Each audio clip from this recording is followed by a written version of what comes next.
Hey yo, hey everyone, Andrew here, bringing you another video, and today we are going to be continuing my top 10 countdown to my favorite Batman stories and graphic novels of all time. Now remember, these are not the stories I think are the best, just the ones that I like the most, my favorites, although some of these could be the best. So with that said, coming in at number 2. Yes, we're on to number 2 already. So, number 2 on my favorite Batman stories of all time. Coming at number 2 would be Batman, Heart of Hush. Heart of Hush. Now, this is a fairly recent Batman story, written by Paul Dini. And Paul Dini he's pretty much my favorite Batman writer, next to Chuck Dixon, because Chuck Dixon did a lot of stuff during the early to mid-90s. Well, actually, he did it from maybe 1993 to 1999. He did a lot of great Batman, Nightwing, Robin, and various other stories then. But Paul Dini, he knows Batman so well. He knows the characters so well, and he knows how to tell good Batman stories. I mean, God, the man worked on Batman animated series, so obviously he knows something. But Paul Dini has done a lot of my favorite recent Batman stories, too. The ones that I've liked the most within the past few years, like Detective, Death in the City, and Private Casebook, and they all would have been on this countdown. However, if I had to choose one Paul Dini book, it would be this one. Heart of Hush. Heart of Hush, I love it for so many reasons, but the one thing is that I'm a sucker for a love story. I really am. I'm not going to lie, I am a sucker for a love story. And there is no greater love to Batman than Catwoman. And this is a love story about Batman and Catwoman. This also does a lot for other things, but the main reason why I like this is because so much of how much Batman feels for Catwoman, how much Catwoman feels for Batman is shown in this. Catwoman basically openly admits how much she wants to be with Batman, talking to Zatanna, telling her that, you know, she wants to be with him. She loves Batman. He's the only man that she's ever loved. And then she's attacked by Hush. And through all the stuff that goes down, all the shit that happens, when she's recovering, Batman beautifully, well written, very touching, expresses his love for Selina Kyle, shows how much he loves her. He says that, you know, she's the only one that's ever held his heart. She's opened up a place in Batman's heart that he thought was long dead since his parents died. No matter what happens with anything, he will always love her. And she will always be the woman he loves the most. And he says that in this. And it was a beautiful, very touching speech. It kind of got those emotions going in me. Because, don't try to be macho or anything. If you read something and it's emotional, you're going to get emotional. Okay? You can act like the biggest machoist comic book reader of all time.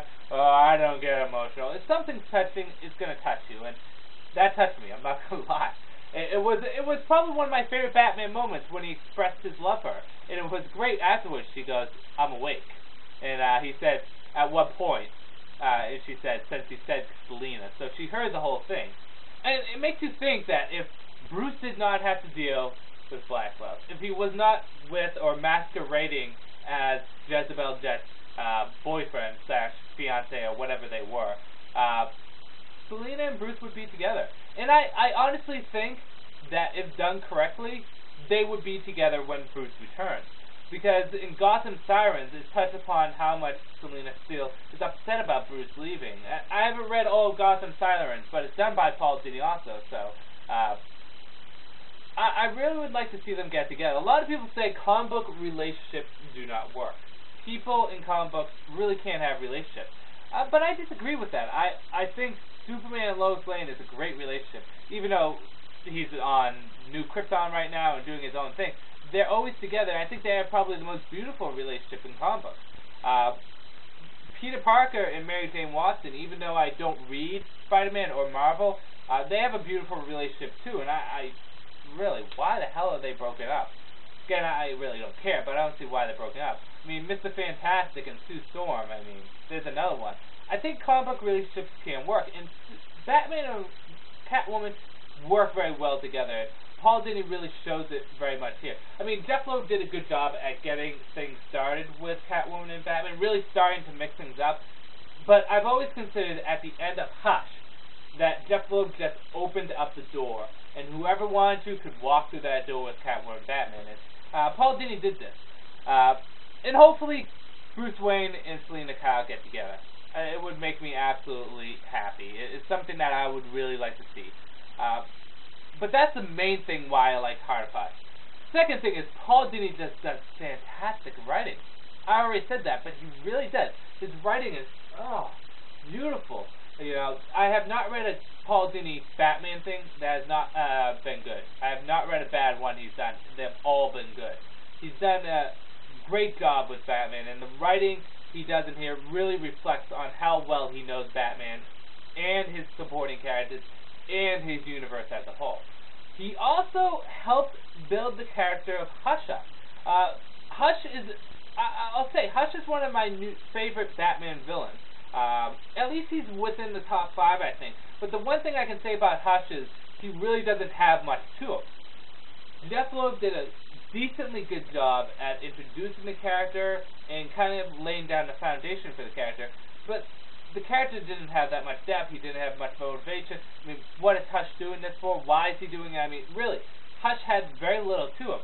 Although I still feel as though he's a character that needs more development, Paul Dini did so much in giving this character, Hush, so much depth. The character has so much depth and complexity into him, and just how he thinks, like his backstory in this with his mother and that girl he went out with, and just why he does what he does. It built up the character a lot more, and Paul Dini did a good job with that. I still think Hush needs a lot more development, but he's still a relatively new character. He came out in 2003, so he's only, 6 years old compared to, the Joker who's 70-something? So, he's still a relatively new character. Hopefully good things will happen to him. And another thing is he's a very personal character, a personal enemy towards Bruce Wayne, not necessarily Batman. Almost all of Batman's rogue galleries are enemies against Batman. Hush is an enemy against Bruce Wayne. So that's one thing that makes him cool. The art in this is very nice. This is, the art in this is the same art that was done in Superman Batman Volume 6, Torment. And it's great art. It's unique art, and it's art that really worked well with the story. Although it may not be my favorite art, I commemorate it because it is different, and it's fun, and it's very well done art. So the art is very good in this. But this is just... this was great. I love this story so much. And like I said, I'm just a sucker for love stories. I really am. And I think everyone knows how much I express, how much I want Bruce Wayne and Selina Kyle to get together. I've said it multiple times. You guys are probably sick of it. And this is only a personal thing for me. It's not necessarily something that needs to be done. It's something I would like personally to see happen. Because I think it would add to Batman as a character. Batman as a character is a character that constantly evolves and constantly changes. And I like to think of him as a character that grows with age. And a lot of people say, well, Batman needs to be a loner, and he needs to be the Dark Knight. But, Batman, for being such a loner, has a lot of sidekicks. And he has probably one of the biggest DC families. He has his 3 sons, Dick Grayson, Jason Todd, Tim Drake. The prodigal son, the son he failed, and the young son. He has his daughters. Barbara Gordon kind of is an ally more than a daughter. Cassandra Cain he considered a daughter for a time. And spoiler, when she was Robin, and I don't know as background now, seeing that Bruce isn't around, but he was very fond towards Spoiler. He has Alfred, the surrogate father. Leslie Tompkins was the surrogate mother before War Crimes. So he has such a huge family, and despite the fact that he's considered a loner. So he needs love. And, another thing is you can't keep on doing the same stuff with Batman.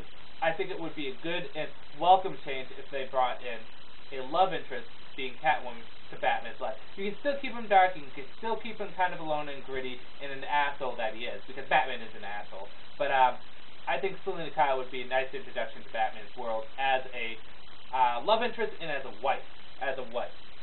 But the 3 things that make this story so great is 1, the love story. I'm a sucker for love story. 2, Hush He's a more developed character in this. More was done with him here. And lastly, Paul Dini, beautiful writer. I recommend everyone to go out right now, get Detective, Death in the City, Private Case book, and then Heart of Fire. Great stuff. And it earned its place as my second favorite Batman story because it is beautiful. It really is. So, with that said, next week is number 1 on the countdown. Yes, number 1 on the countdown. So I'm going to end this review here, or this video here. If you want to join the countdown, go right ahead. I mean, even though we're at number 2, it's not too late to join. So, Heart of Hush. Great story. Number 2 on my countdown. This is Andrew saying peace out for now.